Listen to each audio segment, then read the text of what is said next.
Alright, so I made a video in an attempt to explain Loab, and it did pretty well. It seemed like a lot of people in the comments really appreciated that I wasn't taking advantage of the mystery surrounding AI to try to make people afraid of it. That said, there were some great questions in the comments, and some opportunities for me to explain things a little bit better this time around. So introducing Loab 2 Electric Boogaloo. In this video, I'm going to do a much better job explaining how AI context works. Maybe we're going to make some creepier stuff than Loab along the way. The first thing I really want to showcase though here is prompts, especially negative prompts. After all, Loab started after some weird story about Brando and digital something or other, right? The first thing I can show you here, negative prompts are not the opposite of the thing you're trying to make. Some of the videos from people bigger than me have claimed that negative prompts make opposite things, and even the original Twitter thread made that claim. It's not true. Here, let's try it, and I'm going to show you how it really works. Now, let's play with Brando as a negative prompt, since that was part of the original story. Now, we don't have the details we would need to reproduce the original Loab. We'd need the exact same circumstances to generate the same output. But the original story is that the creator was trying to see what the opposite of Marlon Brando is. Again, that's a flawed premise, but let's see what happens. Okay, so I got lines. Here's the thing, we're using a randomized seed right now, meaning that this output is not actually seed -1. It gave it a crazy long seed number. It does this so we can theoretically keep generating. So let's do things a little bit more specifically. Let's try seed number 1. Wow, okay, so we get something wildly different, but also unrelated to Brando. Every single seed should give us a different result. But just like how we use seeds in the worlds of video games or all kinds of programs involving randomization, it works like a key. Seed 1, 2, 3 generates a different picture, but seed 1 takes me right back to the picture we just saw. Each of the options here that affect the algorithm directly, the number of sampling steps, the sampling method used, the makeup of the model being used, and other things, they're all working together in tandem with the seed number, though I should mention, again, they need to be exactly the same to create the exact same output. As I move through the number of sampling steps without changing anything else, for example, you can see how it generates even more of what appears to be randomness. But when I reach back to 20 sampling steps where I started, again, it's the exact same picture. Now, we did get some terrifying faces along the way, but I don't see any Loab. These are just scuffed AI faces. And if you spent any time generating AI images, you've likely seen plenty of those. That's usually just the product of not having enough sampling steps. But if you followed my other guide to install Stable Diffusion on your own, you can buff those out sometimes with that Restore Faces tool. Anyway, back to the topic. A few things here.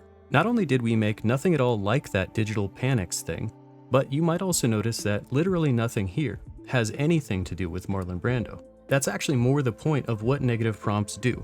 They influence context, just like all of these other options we can play with. There is no opposite to Brando. There's only concepts that he's associated with, and we're instructing the tool to veer away from those things. When we actually create a portrait of Marlon Brando, and we're just going to keep playing with the same seed, 1, 2, 3, and let's crank up those sampling steps. This usually makes for far more refined looking output, and this isn't too bad. Now, let's say we like this picture, and we know we could recreate it pretty easy with this prompt and these settings, but we want the same thing without a suit and tie. Now, this is where a negative prompt might help. In this case, it does. When you flip the pics back and forth, you can see what negative prompts actually do. While the picture was generating, the program avoided things associated with suits, resulting in an image that didn't have one. If you look closely, you'll also see that Brando isn't wearing the opposite of a suit. We told the model what we wanted in the photo and what we didn't want in the photo.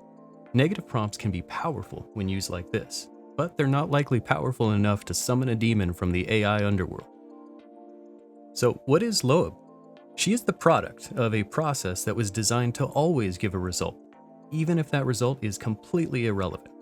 If you type in a prompt that doesn't make any sense, there's just no reference points, so you get the computer's idea of a best guess, which is a not so random number based on the settings. The computer doesn't have an I don't know option to give you. It just follows directions to the best of its program's ability.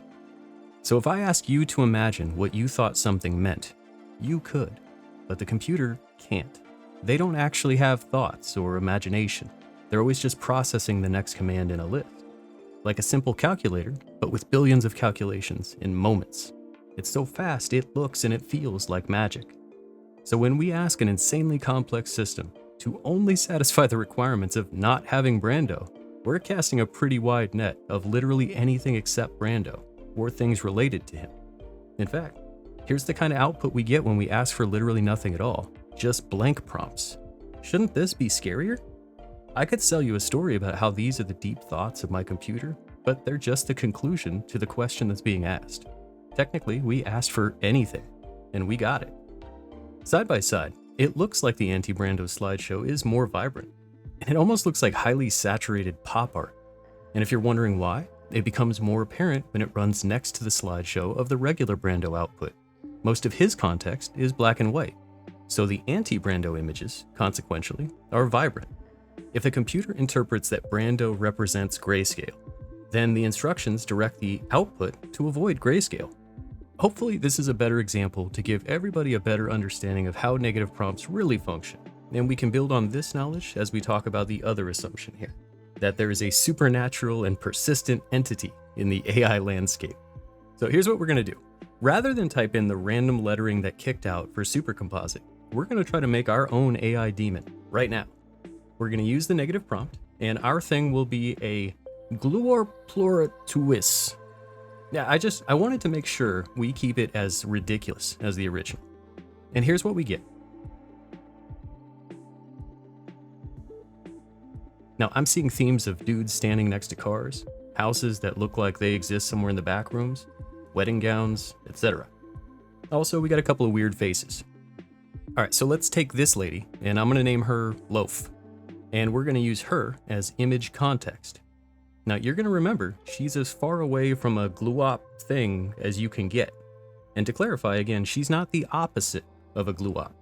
But if the AI model associated that word with something, the image likely lacks those traits, those concepts, whatever it might have displayed for that word. And in fact, just to check, here's a quick run-through of some of the examples of what came out for that word, with the same settings otherwise. Apparently we invented a fish or insect, or fish insect, alien something. So that's cool. This is a word that for all I know is completely unique, but somehow this random word along with these settings resulted in this as output. So what happens when we combine our loaf image with whatever the heck this is? Well, we get a lot of weird, off-putting, and creepier things. If we further combine it with a negative prompt instead, the images turn out more like what she already was, which again, while this is all pretty complex, it all makes sense. While any image can be used as context, we can see that when the system analyzes our original loaf image for context, it sees her as a mannequin with lipstick and a bow. And when we look at her creepy spawn, we can start seeing some of those results. I think the boldest claim with the whole Loab thing is that she's somehow so contextually creepy that she perverts the images that she's combined with and makes them somehow evil. So, of course, we're going to make our own Loab images, and we're going to test that claim too. But first, let's do the same thing with one of the images we had from before. And let's try this one without any prompt at all. Okay, so now we're reimagining this picture, so to speak, and we get a lot of fun and maybe evil-looking output here, but it's right alongside some otherwise average output, with basically the same colors and the same general theme. But Frank the Tank, why are we doing this? You might be asking yourself. Let me land. I'm going to use this one with the weird faces as context to make a photo collection of a family at the mall. And we're going demon hunting. Not surprisingly, it does not take long before we see the creepiness carry right over. Also noteworthy, I really appreciated the accuracy on this family here. We're also going to use a glue-op for funsies and see if we get any weird fish traits to somehow carry over into the family at the mall.